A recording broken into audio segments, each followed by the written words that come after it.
Good evening, and welcome to What Matters with Erica Elita. And see, I have my backdrop now. Super excited about that. So you see the phone number on top. You're very welcome to call in with your questions and commentary. And today I have a special guest coming all the way from Montreal. I can call you a friend, definitely. Yes. My friend Kym Dominic Ferguson. I'm so pleased that he was accepting to be here today. Kym is an actor, a spoken word artist, a social activist, and much, much more. And he agreed to come on today and talk to us about his many projects and his opinions on some pressing topics. So, Kym, welcome. Thank you so much for joining me today on What Matters. Thank you for having me. Thank you for having me. Thank you. Thank you so much. So, as you can hear, something that I've gotten since I've moved to Toronto is many people have said to me, "Oh, you don't have an accent. You don't speak with an accent." I'm English. That's my native tongue. And a lot of people seem to be unaware that there are English Quebecers. There are people that are born and raised in Quebec, and some actually solely speak English. Now, I am bilingual, functionally bilingual, fluent in English and functional in French, where Kym has a very interesting background. Now, we're going to go from your background into your projects, but one of the projects that really stood out for me was the one that I never say correctly, which is Bornhamhaitianadian. Bornhamhaitianadian. And that is a combination of Kym's backgrounds, which is Jamaican and Haitian, and then also too being Canadian. Now, you had the very interesting and distinct privilege, I would say, of growing up in both Jamaica and Haiti. Yes. And Kym is fluently bilingual, almost trilingual, because he does know a little bit of Joual as well, right?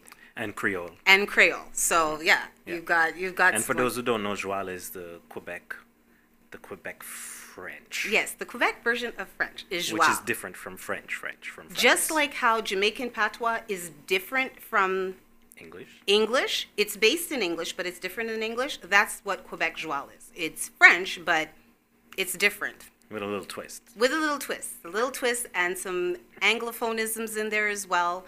Franglais or Fringlish, whatever you like to call it. So myself growing up in Montreal, I was born in Montreal, raised in Montreal, and I always felt very privileged to grow up there because it is a small, big city, right? Yeah. And you have a representation of every culture, race, continent, and combination of that as well, yeah. As in with Kym having Jamaican and Haitian parents. And so it makes up for a very rich culture and a lot of diversity. So I was very grateful to grow up there. Not much surprises me in terms of people because I was exposed to so many different types of people.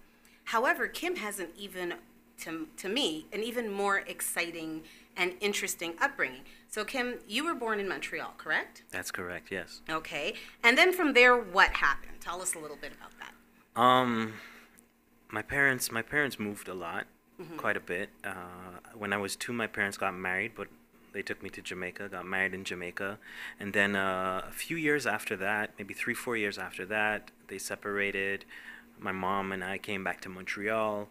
And when things started getting final with the divorce, I moved. And my dad got custody of me. Another interesting piece of history that is very rare, quote unquote. We just don't hear about it much. I lived with my dad for about 3 to 4 years until 91.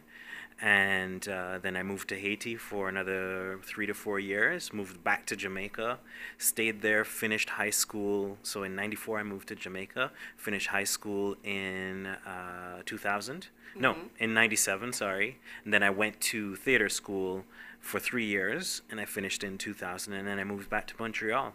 Oh, so you went to theater school where? I went to theater school at Edna Manley College for the Visual and Performing Arts in Jamaica. In Jamaica? Yeah. Amazing. I have to look more into that. So you started your theatrical training in Jamaica? Yes. And then you came back here? Yeah. No, actually there, because we're in Toronto now. Well, yeah. Came back to Canada. Canada. Yeah. Right, you came back to Canada. And now before we go into your experience in the cultural difference and the language differences in Montreal or in Quebec, when you were in Jamaica, was you being half Haitian of issue or vice versa?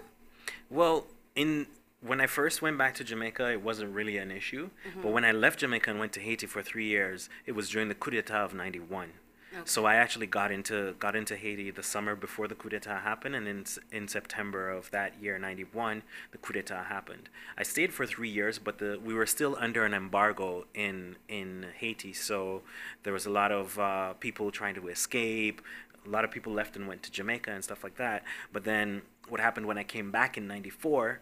All of that was still going on, and when I got into high school, I got into an all-boys school, and in an all-boys school environment, there's a lot of testosterone, and boy, young people alone can be cruel, but boys together alone in that kind of machismo kind of environment can be it's even worse.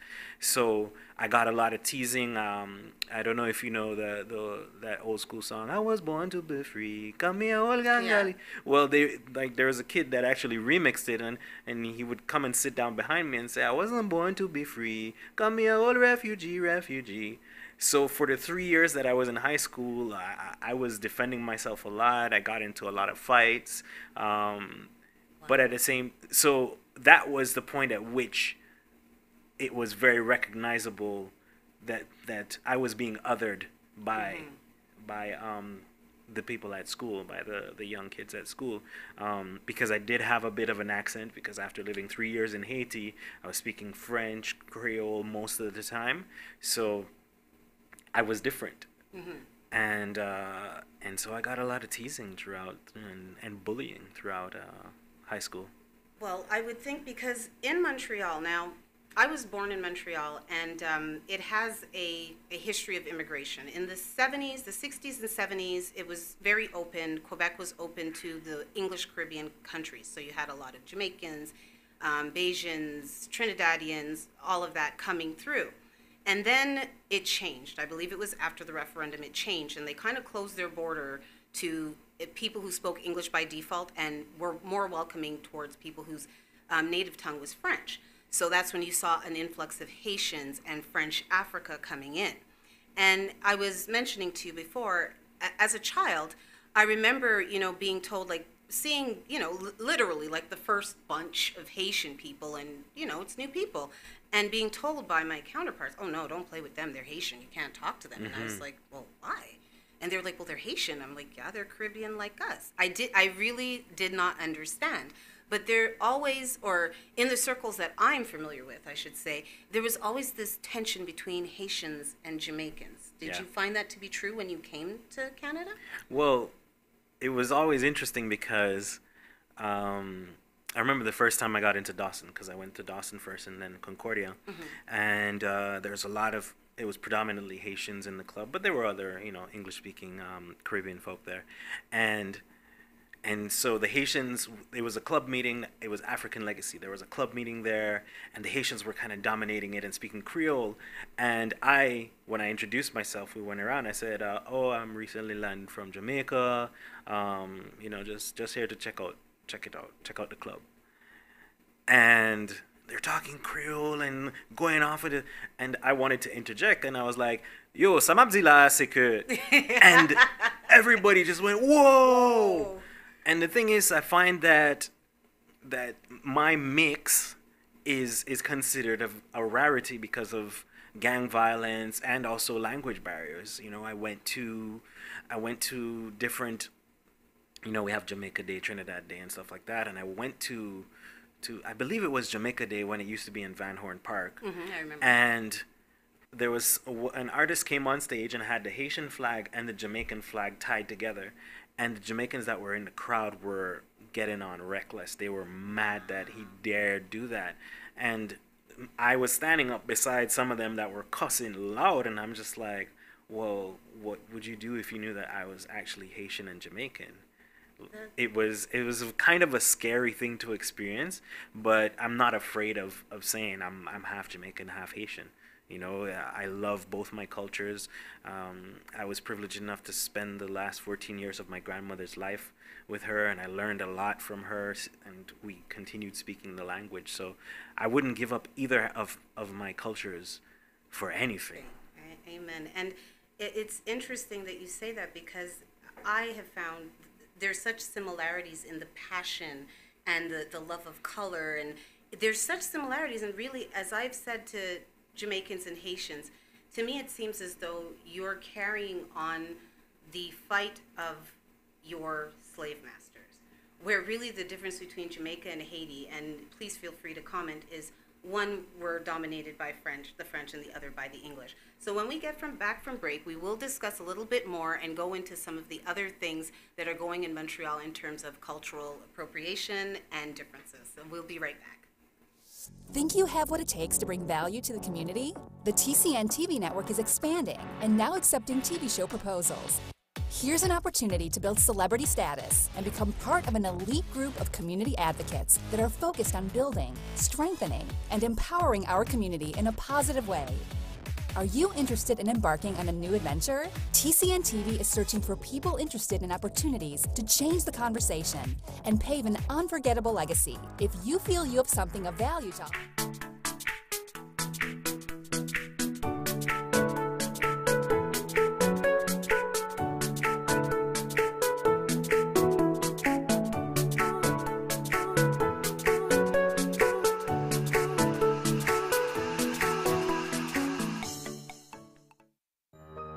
Are you retiring smart?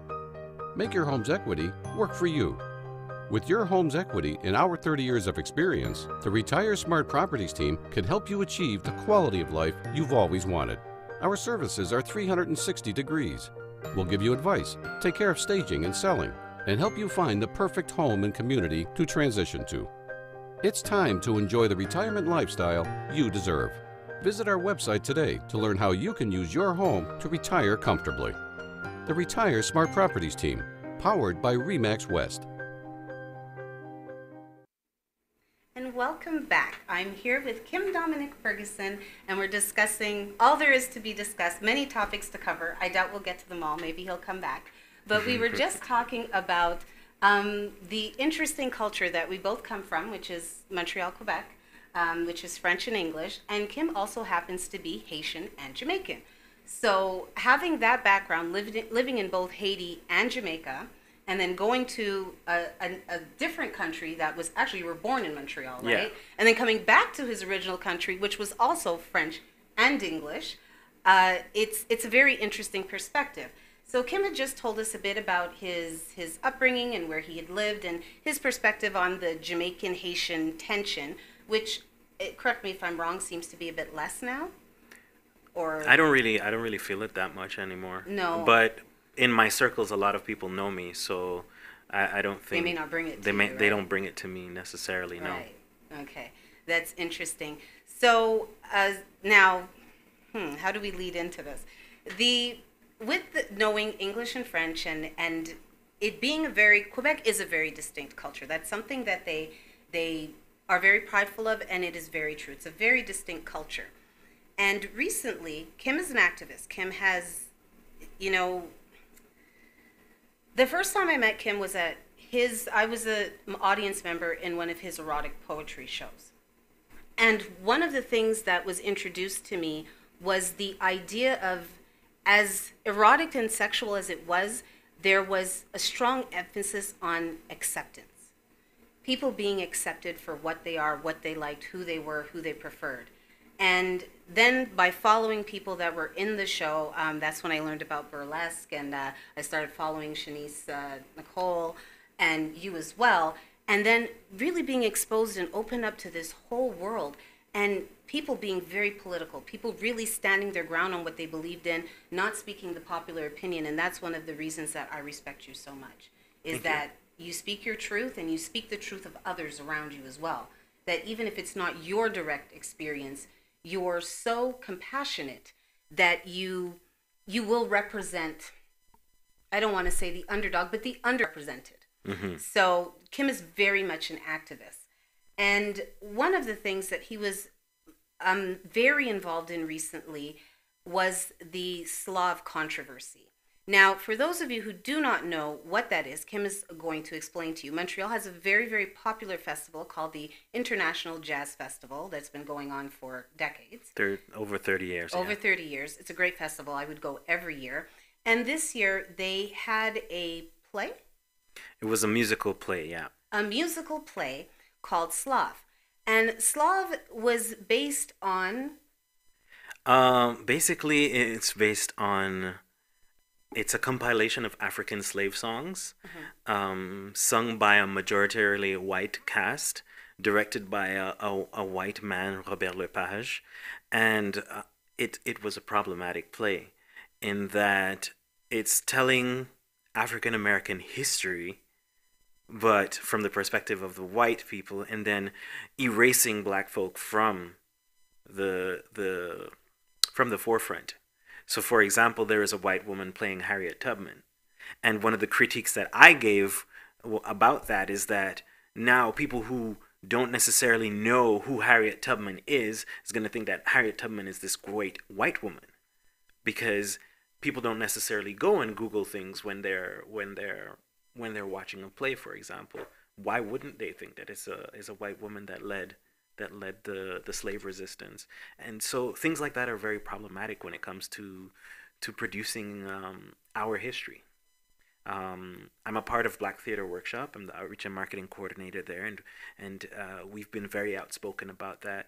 I have to say that a lot of people are giving me props, but I have to give shout outs to people like Marie-Lou Craft in Montreal, Lucas Charlie Rose, Elena Studley, Ricardo Lamour, because they're actually more on the forefront than I am. I feel like I'm just kind of more in social media, and then because I'm kind of connected with certain news outlets, specifically CBC, I get a lot of calls from them to come in and do interviews.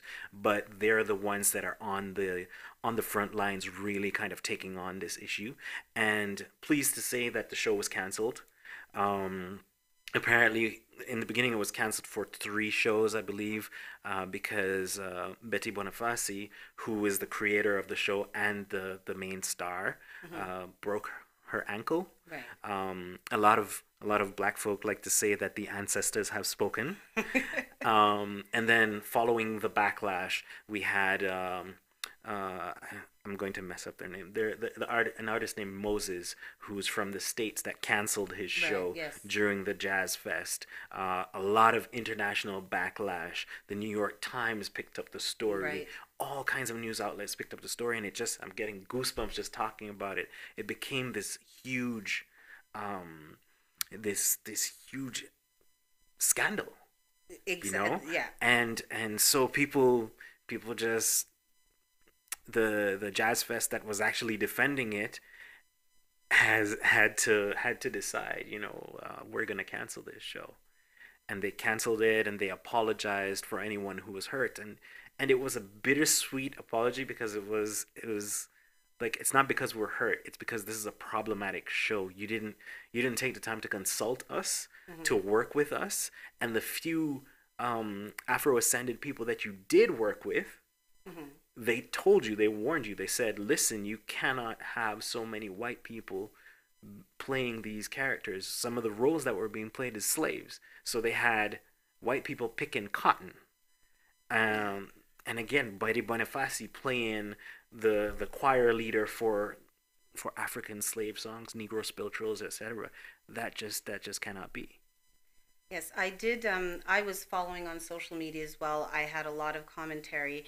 And it seemed a very clear division. There were people who totally understood, explaining it in the most basic terms. They got it. And regardless of race, they completely understood what the problem was. And then you had the producers and so forth of the show going, what's the problem? And I did see an article where one of his arguments were, this is censorship. And the whole point of theater is to be able to put yourself in someone else's shoes and walk in those shoes. And I did hear also, too, there was a follow-up. He does have another one being planned, another, is it? Kanata. Kanata, where basically Kanata is the story of how the First Nations, the Indigenous peoples of Canada, and the Europeans, the white Europeans, kind of interacted. And to date, no Indigenous people have been cast in this play. I can't speak to whether or not the research that was done would involve the Indigenous community, but again, it's this erasure of the very people that you were speaking about. Now, I have to say that to his credit, Robert Lepage has opened up the floor for discussion with the SLAV resistance folk. They're the ones that I mentioned earlier that formed kind of a committee, and they had a press conference last week, and they had a list of, I believe, 7 demands in terms of what they want from the Montreal artistic community, and specifically the Théâtre du Nouveau Monde, which is the theater that where the play was taking place, and of course Robert Lepage as well in his company Ex Machina. Now Robert Lepage has agreed to meet with the indigenous community about Kanata, but has also agreed to meet with the SLAV resistance organization in order to have what we hope is an open discussion about these issues, these very issues, not involving folks from the community for the story you're about to tell. Yeah, exactly. And, this is one of the positive points of this, is that it's opened up dialogue. And that is what is needed in order for people to understand each other and to be able to maybe correct or heal what has happened, and then going forward be able to get along better. There has to be dialogue. My problem with this, though, is that we've been screaming at the top of our lungs for decades. Like, this is... People like to say, yes, this is a great time. No, we said this last year when there was the yellow face. We said this 3 years ago when there was blackface, when the theater company painted a white actor black to play P.K. Subban. This has been going on for years and years and years, and it's like, finally you're listening. Well, it's kind of like, it's bittersweet for the black community because we've been trying to have this dialogue forever. And we're continuously put to the side. I mean, we're continuously critiqued on our way that we're protesting. Yes. So, everything from Colin Kaepernick just taking a knee is problematic to us screaming at the top of our lungs. I mean, the range is... Because when we speak, we're not heard. When we scream, we're aggressive and we're violent. And that's why I feel that a huge factor in this was the New York Times picking up the story. Yeah. Other people who weren't us saying, well, that makes no sense. And then the message became clearer. So... and we recently have Charlize Theron, who is going to play a trans... No, that's Scarlett Johansson. Scarlett Johansson, sorry. My apologies. Who was going to play a transgender man, and she's given up the role. Yeah. Because they said, no, we do not want a woman playing a transgendered man. And the thing is, the transgendered man appears as a woman, and it wasn't acceptable to have a woman play that role. But... somehow it's more a matter of finding people. There are so many artists in the communities that are trying to be portrayed. Go to those communities. I mean, look at Orange is the New Black. One of the main actresses is trans. That actress could play the role. I mean, there's so many actors and actresses and just people who are in the acting community who can do those roles. Give it to them. Exactly. When we come back from break, we are going to be discussing some other topics, and one of them will be male body image and how it affects men as well. So we'll see you after break. Are you retiring smart? Make your home's equity work for you. With your home's equity in our 30 years of experience, the Retire Smart Properties team can help you achieve the quality of life you've always wanted.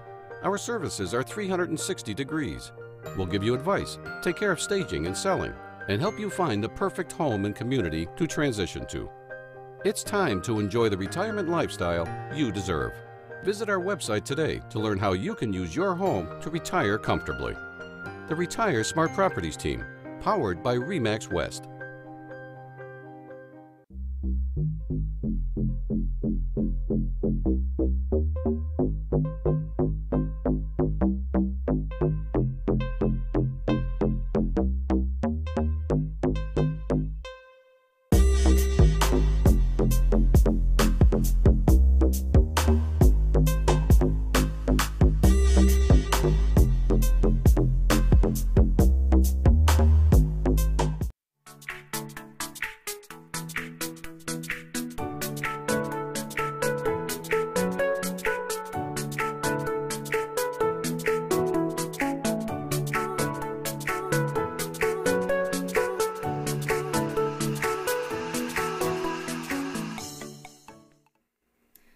everyone, and if you're just joining us, I'm here with my special guest all the way from Montreal, Mr. Kym Dominic Ferguson.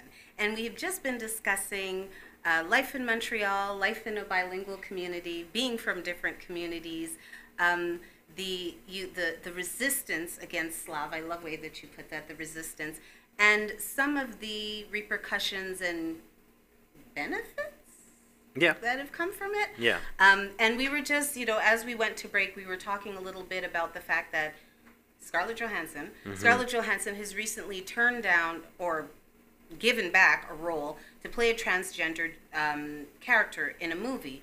And with that being said, me personally not being able to understand how some people cannot understand how offensive it is to have slaves. I don't even know if offensive is the right word, but yeah, ridiculous it is to have slaves played by not only slaves. I mean, Harriet Tubman. Exactly, one of our central icons. Historical icons being played by someone that looks nothing like her. So, I was very, very proud to see the results that were gotten. And you're right. One of the things that I noticed, especially in reading, especially the French paper, and that's something in Montreal that's very interesting. The English papers and the French papers, you will get totally different stories. And, you get the opinions also, too, of the culture. Mm-hmm. And one of the things that I noticed is the Jazz Fest had, I believe they quoted the Jazz Fest representatives as saying, we became concerned about the level of aggression of the protesters. But they forget that one of the protesters was actually slapped by one of the attendees of the show. Like, a lot of the violence that happened came from the people that thought that we were being violent. Oh, wow. So it's all a matter of perspective and camera phones. Yes, exactly. Like I was saying earlier, like, no matter how we protest, it's always considered disrespectful. I mean, he took a knee, and it's we're not honoring the flag, and all of a sudden he's this Colin Kaepernick is this huge villain. Yes. We just want our stories to be told correctly and told with us in them. I mean, Cat Williams had an amazing joke where he was talking about President Obama and how people were like protesting because President Obama is black, and he was like, just look back in history, flip open the book, white. All of the presidents prior to Obama were white. Give us a break. We have one black one. Just relax. Let us have Take this. A chill pill. Let us have this. And you had, obviously following on social media, I remember you made a comment about saying, I'm not a very tall black man. I think I look friendly. And people tell me they're afraid of me. Yeah. I'm perceived as aggressive. And myself too. I believe myself to be articulate. I'm well spoken. I can use big words. Yeah. And whenever I'm not happy, it's taken as, you'd swear I'm throwing things and overturning desks just when I express my disapproval of something or me not liking it. And getting to the point where it's almost like you either have to become that angry black woman stereotype, or you have to shy away from it completely and just smile and about everything, which is not the case. My anger is never perceived as just this lady's angry, and there goes that angry black woman again. There she is again, snap at fingers and move at her head, and I don't speak that way, by the way. And so it's interesting, you were talking about how you perceived yourself. Here I am, I think I'm a friendly looking man, I'm well spoken, I speak to you in any language, and people will say, I frightened them. Yeah. And the difference between the way you look at yourself and probably the way the people in your own community look at you versus the way people outside of your community look at you, simply because you're black. Yeah. So that is a very interesting perspective, but I'm very, very happy is a bit of an understatement to see such quick results with SLAV, the protest against it, but I do believe a huge factor was the international ridicule.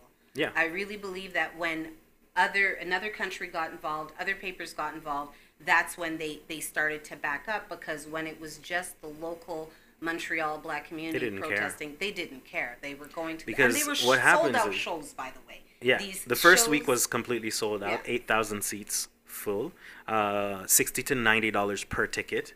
So that's a lot of cherries in the pot. That's a lot of cherries in the pot. But it's an international jazz festival, and we're living in a time where people are becoming more conscious. Right. And I was talking to several people, and we believe that the majority of people want to do good. I agree. You know, the majority of people are not racist and hateful and stuff like that. I agree. We all have our tendencies, but we're not strictly speaking hateful people. So there's going to be a point at which the money is going to stop coming in for the Jazz Fest. People are going to start pulling the plug and being like, when Moses decided to cancel their show and then have the show in collaboration with Suoni and CKUT at Sala Rosa, and it sold out in less than 24 hours. They made it accessible to black people, because that was another thing that was problematic, is that the $60 to $90 bracket for the tickets for SLAV was not accessible to black people. So that when they were saying to us, oh yeah, you should come and watch the show, well, I can't afford to go to your show. It's not within my budget. Like, I can eat or go to your show. These are the options. And something I wondered, which I really wondered, if that same production was given by the exact same thing, but with a black cast, would it have been sold out? Well, if it had Robert Lepage backing it, for sure. I believe it would be sold out. Okay, so you really think because that it was his name I that do carried believe it? that between him and Betty Boniface, because when I didn't go to the original protest on a Tuesday night, which was what they called the soft opening. I went on the Wednesday night, which was a soft protest, because there was literally only 6 of us there. When I went there, the people, and we just had little 8.5 by 11 cards. That was like our big protest. There were 6 of us. It was not huge and loud. And we were just talking to people. We talked to a lot of media. We talked to people on the streets.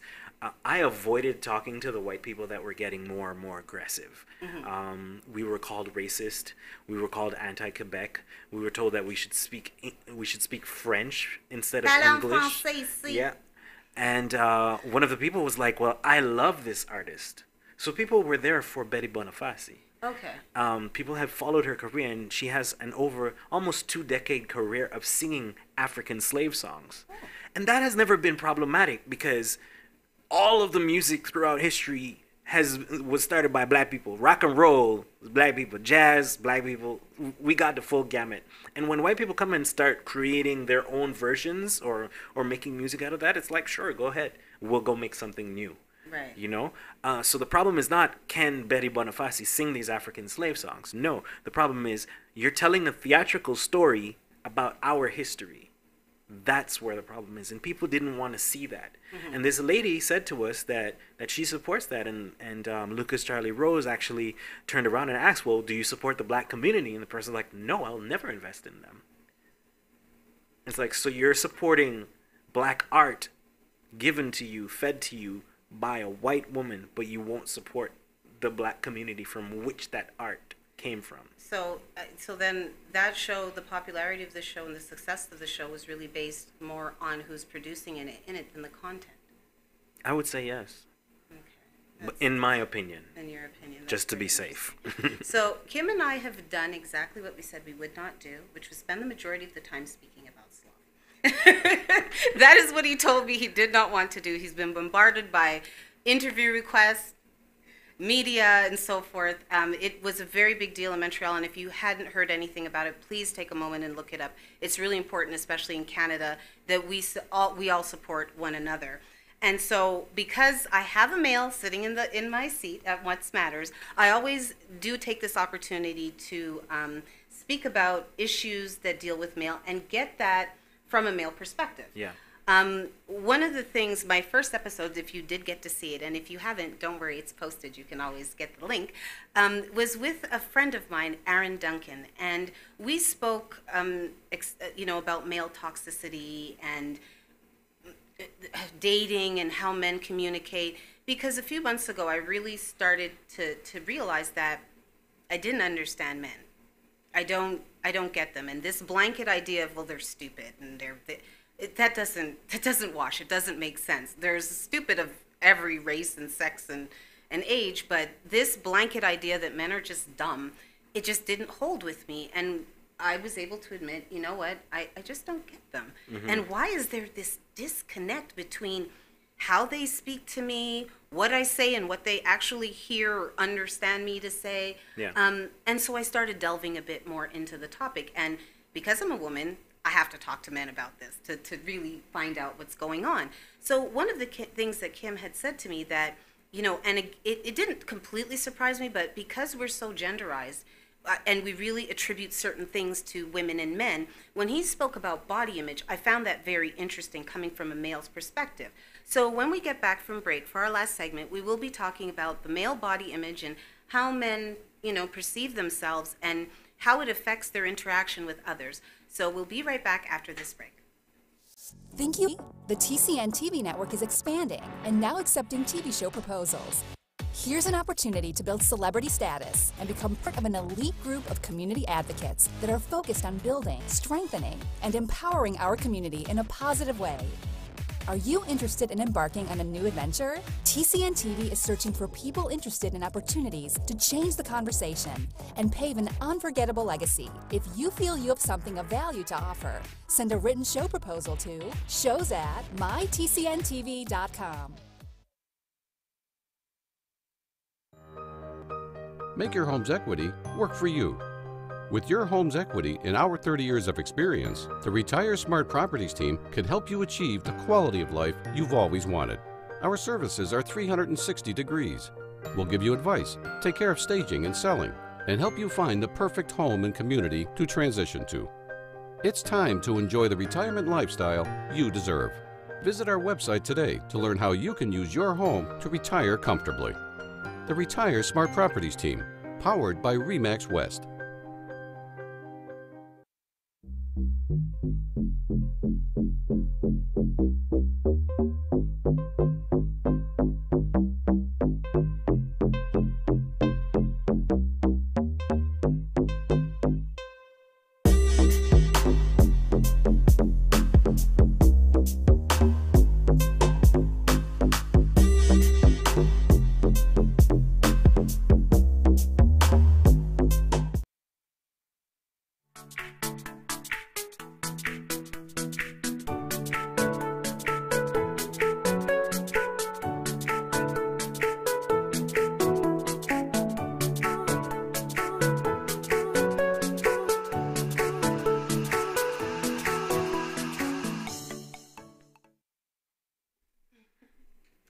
Welcome back to this last segment of What Matters. As you see, we do have a call-in number there, so it's 647-931-4701. We are in Eastern Standard Time, so do feel free to call in with your questions, commentary. Your feedback is what makes this show. It really is a platform about you, for you, what matters to you, so please, I love and appreciate your interaction. So for this last part, Kym, said I think is very interesting, and I really look forward to hearing about it from your perspective, because female body image, it's obviously, you know, it's constantly in the media, from the positive to the negative, and there being a lot of backlash, I guess, against a lot of the little boxes that we've been put into.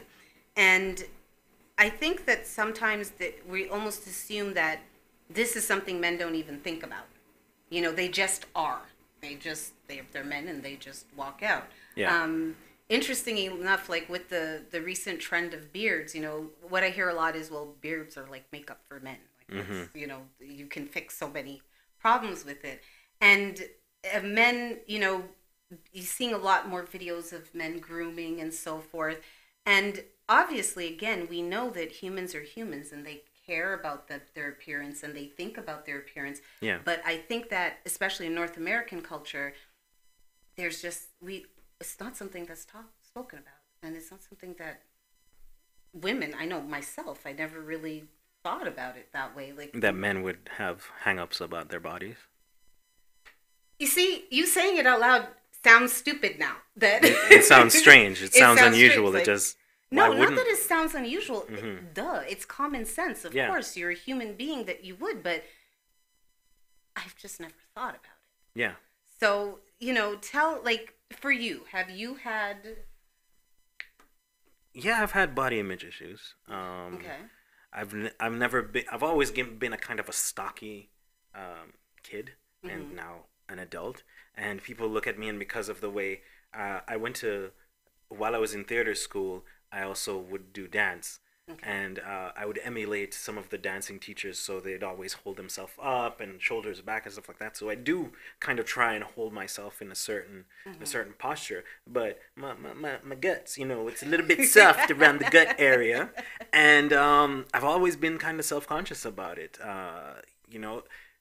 and you don't really think about it, but if you walk down the street, like of a main street in downtown Toronto, downtown Montreal, all of the images of men, it's all these cut kind of guys who are kind of like six-pack Shakur, they're all looking good. If you go looking at men's magazines, it's all these really jacked guys, and they're beautiful, and I appreciate them for them, but where are the people that look like me?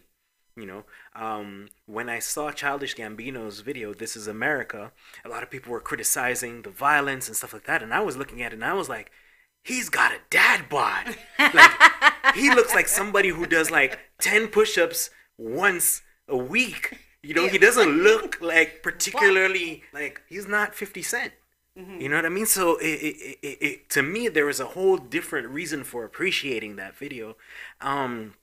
And it stems from a lot of different things. We have very high expectations on ourselves as men. Like, if we don't look a certain way, and even the guys that seem very comfortable in their bodies, if you were to sit down and have a heart-to-heart with them, you'd find out that they're self-conscious about certain things, but they don't let that stop them from being who they are and enjoying themselves. Right. Yeah.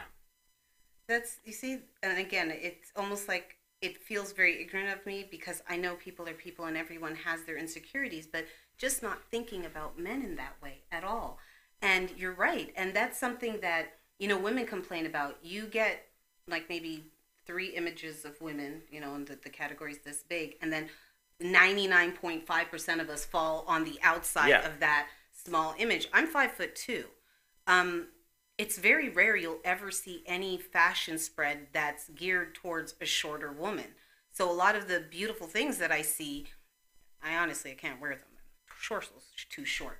When you see images, and then there's a body type too. And there's a body type, exactly. I have those problems where, like, if I want to get it, I want a slim cut pants, I have to get it a size bigger because I have hips. I have hips and thighs. Like. So that's the facts. Exactly. And or they showed once what Barbie would look like if she was an actual human. It's the most ridiculous thing that you ever want to see. That human can't exist. She's like 6'11". She's like 6'11". It makes no sense. Her torso is as long as I am. Like, it makes no sense. So, but it's the imagery, and a lot of times having children myself, and obviously being a child, sometimes we don't feel bad about ourselves until someone tells us we should. Yeah. We're walking through life feeling great, and then somebody's like, well, you're short. Really? Well, you're kind of chubby. Am I? And then you internalize that and you go with it. And you mentioned something, magazines, and somebody had asked me the other day, what kind of magazines do you like? And I said, I stopped looking at magazines when I was in my teens, because I realized all they did was depress me. Every time I closed a magazine, by the time I was done, it made me sad. I had a whole bunch of artificial wants that I didn't have before I opened it up, and I didn't feel enough when I closed it because no one looked like me. And with, for example, the natural hair movement, which I kind of don't like the term, but it is what it is. It really is a movement. It became normalized the more you saw the images. That's what made it normal, is constantly seeing people. Like you said, if we now saw men modeling shirts in dad bods, the guy who runs with the kid and then lays on the couch till the next day, it would become normalized, and people would stop. I really believe that people would stop idealizing, the guy who does have to be at the gym 4 hours a day, every day, and then still doesn't feel good enough about himself. Yeah, that's the thing. Like, it doesn't really matter. It doesn't really matter whether you're someone who's overweight, middle overweight, super cut, partially cut, whatever the case may be. At the end of the day, we have to accept who we are. And for me, it's like, I need to accept who I am now in order to become who I want to be. If I don't accept who I am now, when I get to who I supposedly want to be, I'll always be seeing the reflection of the person I never accepted. And one of the big things for me in recent times has been acceptance.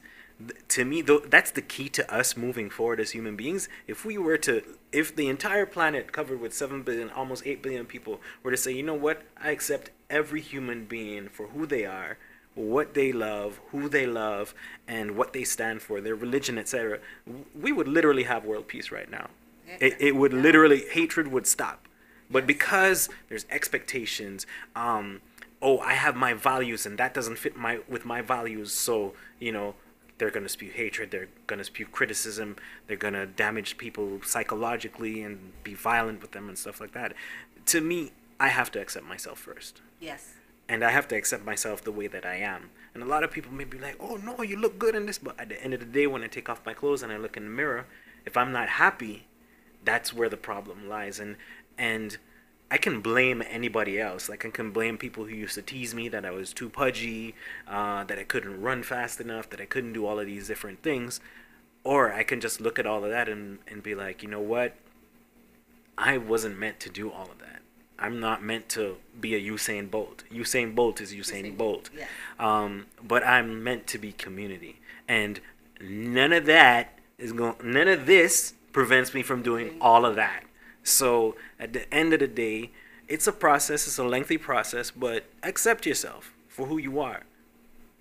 I agree 100%. And so much is let go of when you accept yourself. And something that I tell women, especially because I teach women how to use makeup, and we tend to look in the mirror and we pick the thing we don't like and we fixate on it and we criticize it constantly.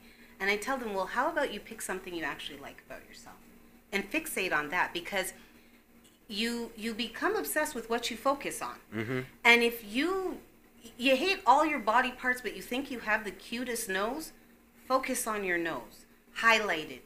I don't know, but just focus on your nose. And then I feel that the acceptance kind of comes out of that. My nose isn't bad because it goes into my cheeks so well. It's finding things to love about yourself more than, because we're taught to crit ourselves. But something very interesting is that, strangely enough, for those who don't accept themselves, people who do seem very threatening. They seem very, very threatening, and they don't like, it's almost like in society we're taught to negate our compliments. So someone says something nice about you and, oh no, it's old, or oh no, I got fat, or just saying thank you. You have to play it down instead of, saying thank you and looking proud and being proud of yourself. And it really does start inside. It really starts inside. And what you just said just now to me was so profound, that if everybody right now decided to just accept themselves, others, for what they are, and I had written a post saying that sometimes accepting someone is leaving them alone. Yeah. When you really can't gel with their morals or their way of life, accept it for them and just leave them alone, and gel with the people that you can. So I really love that, and I look forward to actually looking back at that, because I got to write that down and make that one of my quotes. So we thank you for joining us. This time went far too quick, because Kym and I we have a lot of other things to talk about. Yeah. But do follow us. Our social media is on the screen. You can follow us. Kym, you see Kym's Twitter, his Instagram, his Facebook. He's based in Montreal, but as you do see, he does travel. And you can also reach me at the information below. I thank you so much for joining me for this episode of What Matters. And I will see you again next Tuesday.